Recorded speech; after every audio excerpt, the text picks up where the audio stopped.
Isang oras, nandun na ako sa Latuk, Quebec, man. Ang ganda ng view dito. Kasalukuyan ako ang nandito sa gilid ng bundok, man. Ganda. Frozen yung lake. And then yung bundok. Green na green yung mga puno, man.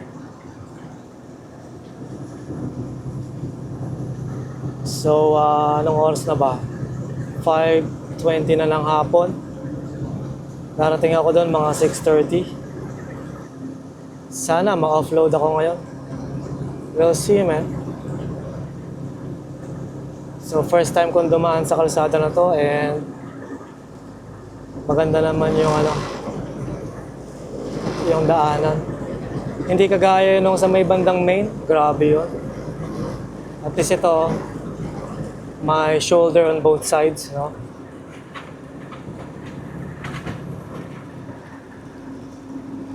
Ganda dito.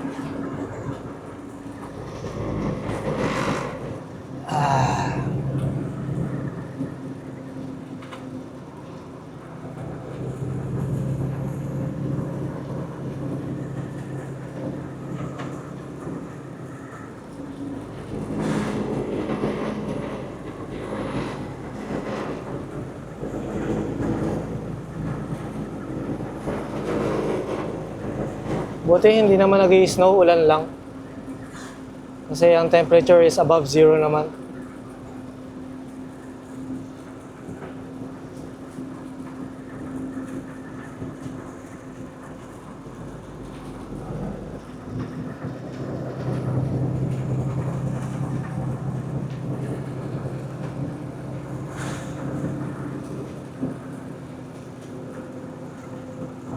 Pagka ganitong umuulan, ang speed limit dito ay 90 kilometers per hour. Pero 80 lang ang takbo ko kasi unang-una hindi ko kabisado itong kalsada. Hindi ko kabisado yung mga kurbada. Pangalawa, umuulan. Tsaka ang daming curves. No? Tama ba? Ayun, basta. Stranger ako sa kalsada na to kaya dahan-dahan lang.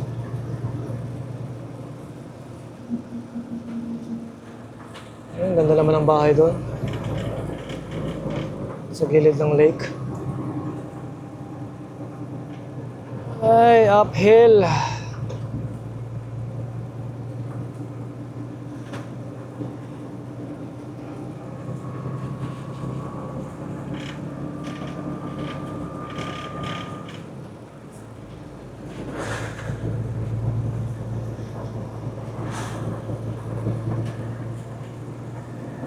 So meron na lang ako natitirang, dami pa akong oras 3 oras at kalahati. So 1 oras na nga lang, nandun na ako sa delivery. Meron pa akong matitirang 2 oras at kalahati. Sana talaga ma-offload ako. Kung hindi ako ma-load ngayon, walang magagawa kundi matulog doon. Tulog sa customer. At least, pagising ko sa umaga, rekta na sa pag-unload, sa pag-deliver. Ay, Quebec.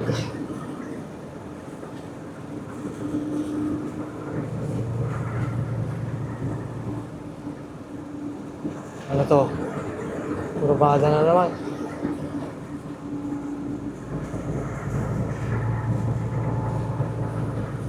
Ang dami ring bahay-bahay dito. Ang hirap naman tumira dito kasi wala akong nakitang services, no? Wala akong nakitang hospital, walang eskwelahan, walang police station. Wala akong nadaan ng, anong tawag doon, yung bumbero. Wala akong nakitang grocery store, shopping mall. Siguro meron sa bandang looban, pero ito na naman ang downhill. 10%. Ay. 10% man. 10% to.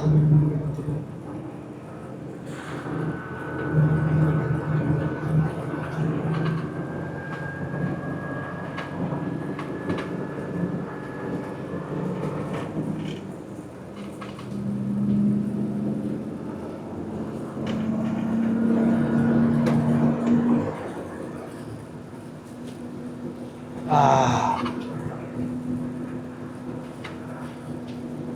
Ayos yun ah. 10%.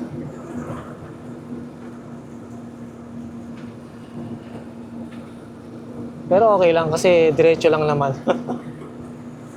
Mahirap na yung downhill na kurbada pa. Pagkatapos ng hill, paakyat pa. So, okay lang yung mga ganong 10%. Ang ganda talaga dito. Tabi ng lake. Oh, tsaka tabi ng bundok.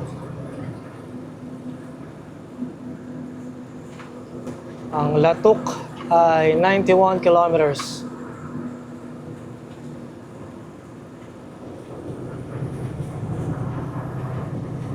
Ganda. Peaceful dito, men. Pag dito ako nakatira, putik. Kahit malakas ang karaoke, pwede dito. Walang magbabawal sa'yo ditong maingay ka. Baka pupuntahan ka pa nila. Makikikanta rin. Makikishot. Ganda rito. Layo lang talaga. Kapag nakatrack ka mula sa Montreal, 3 oras at kalahati yung layo niya. Malayo lang talaga. Ang gaganda ng bahay, oh. Wow. Parang ano ah, bahay bakasyonan. Ganda. Yung backyard nila, lake ang nakikita, oh. Ayos na. Barbecue ka, no? Tanawin mo, lake. Oh, panalo. Yun, oh.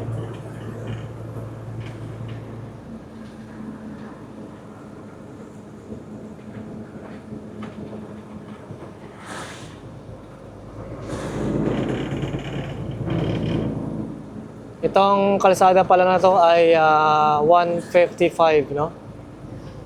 Highway 155 northbound. Papunta nga ng Latuk. Latuk, Quebec, man. Oh, ano naman to? Kurbada na naman, man. Ganda dito, ah.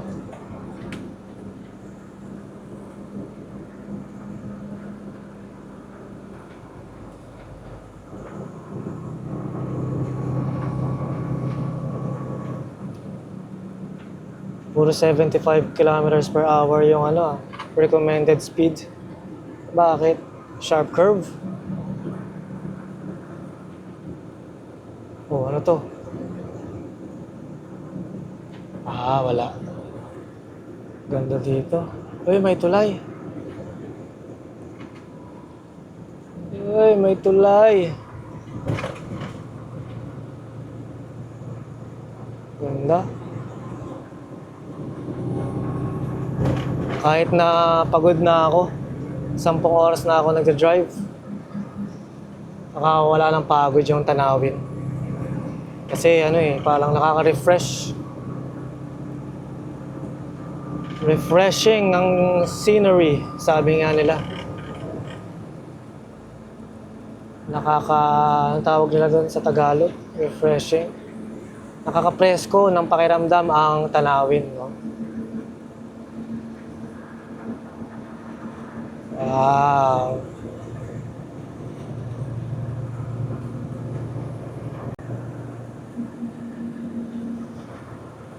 Sana meron ditong rest area para naman makahinto ako. Makatapak man ako sa frozen lake na yan. Walang rest area ng truck, parang puro kotse lang eh.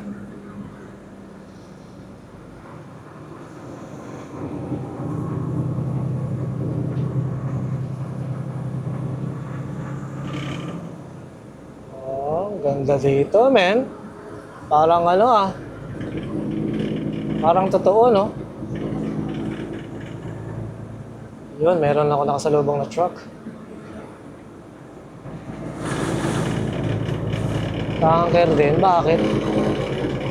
Nag-deliver din doon. Mismo. Bakit may nakahinto dito?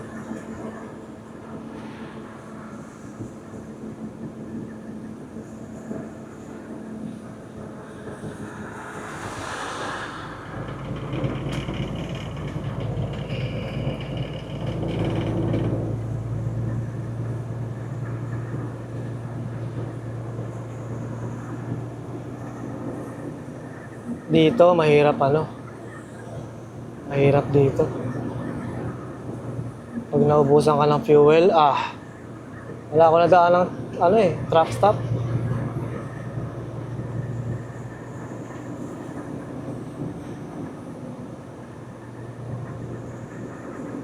Baba ng ulap. Wow. Ayos na. Ayos na ayos, man.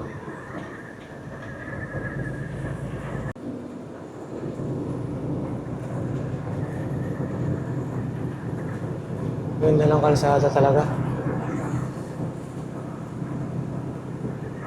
Sa gilid ng bundok. Parang ano to eh. Oo, sa gilid talaga siya ng bundok. Tsaka gilid ng lake. Galing, no?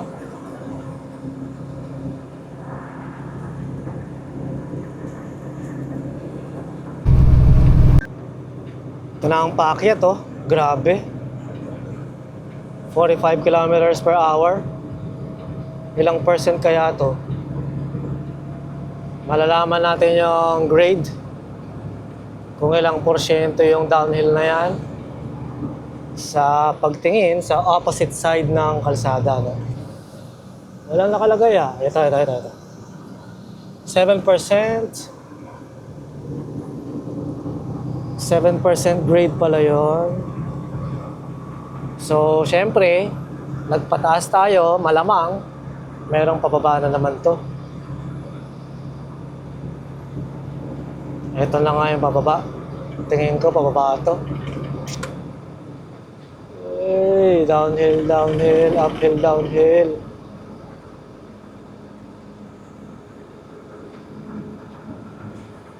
So kapag alam na natin merong sign, no, na downhill, huwag ka na mag high gear, mag low gear ka na. Huwag mo nang hintayin kung kailan ka bumubulusok tsaka ka mag low gear. And then i-activate mo na rin yung ang tawag dyan, yung engine brake. Yan na ang downhill, man. Ilang percent to? 10%?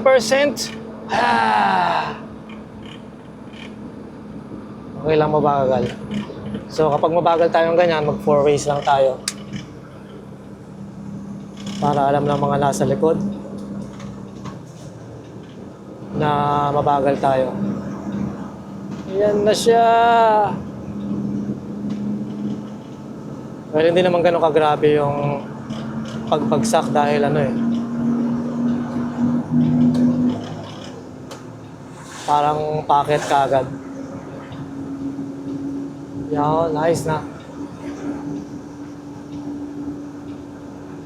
Pwede na nating patayin ang 4 ways.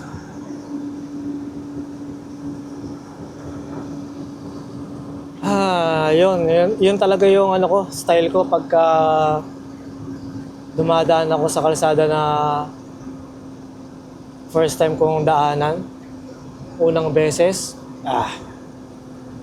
lagi akong 10 kilometers below the limit or 5 miles below the limit naman kung nasa States ako.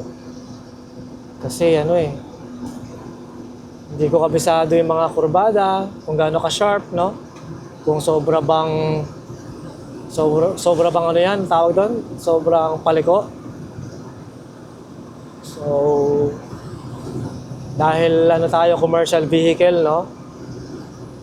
Eh, yung mga kotse, pickup truck, mga four-wheelers sa likod natin, sila na mag-a-adjust dahil alam naman nila na kapag malaki kang sasakyan, truck, no? Hindi basta-basta yung braking power. Yung braking distance. Yung braking distance pala, yung ibig ko sabihin. Oh, merong ESO. Kaso sarado. Hindi, bukas yan. $1.56. Mahal dito ah. Pang kotse lang, men.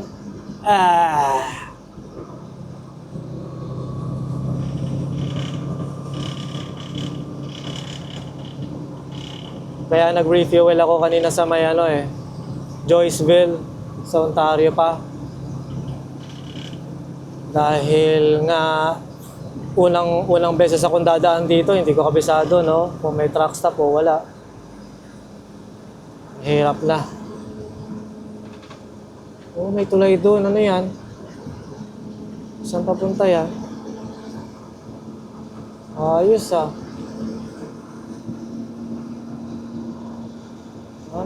Meron sigurong maliit na syudad doon. Ito na naman ang paakyat.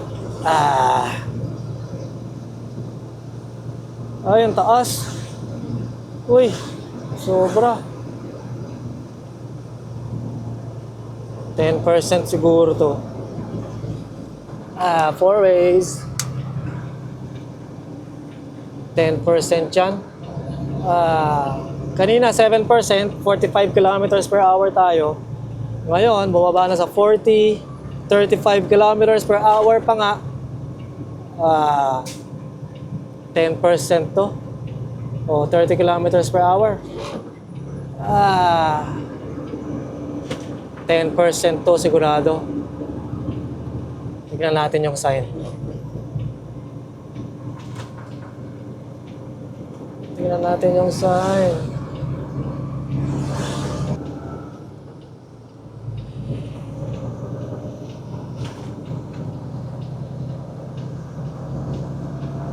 Anong sinasabi niyan?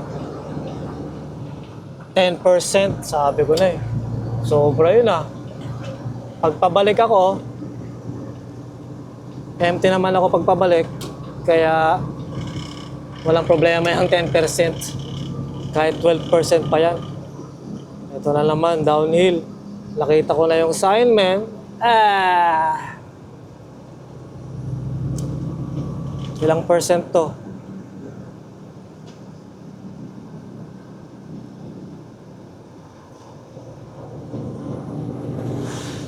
Ilang percent? 10%. Hindi mo na ako tinigilan for 10%. Hindi mo na ako tinigilan, men.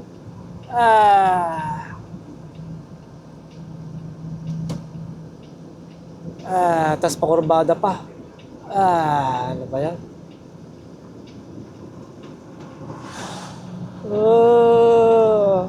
Medium ang ano natin. Medium ang engine brakes. Grabe. Okay lang din naman pala.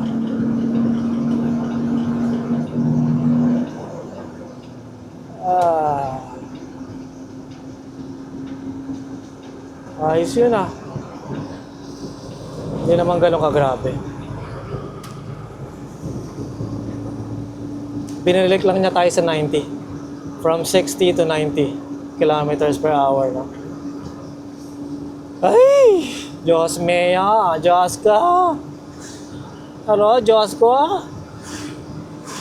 Bakit ganyan yan?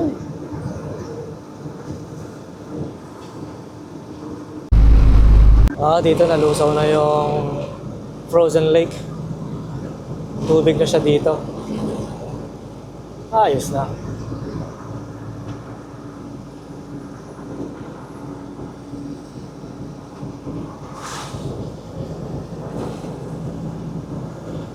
nakaka-relax. Pero kapag merong mga 10% grade, talagang gumagana lahat ng senses mo, men. Hearing senses, seeing senses, I mean, senses. Hearing sense, seeing sense, smelling sense, feeling sense, and ano pa ba yung isang sense? Nonsense.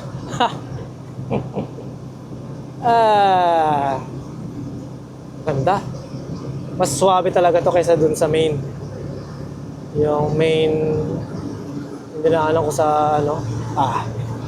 Ibang klase yun.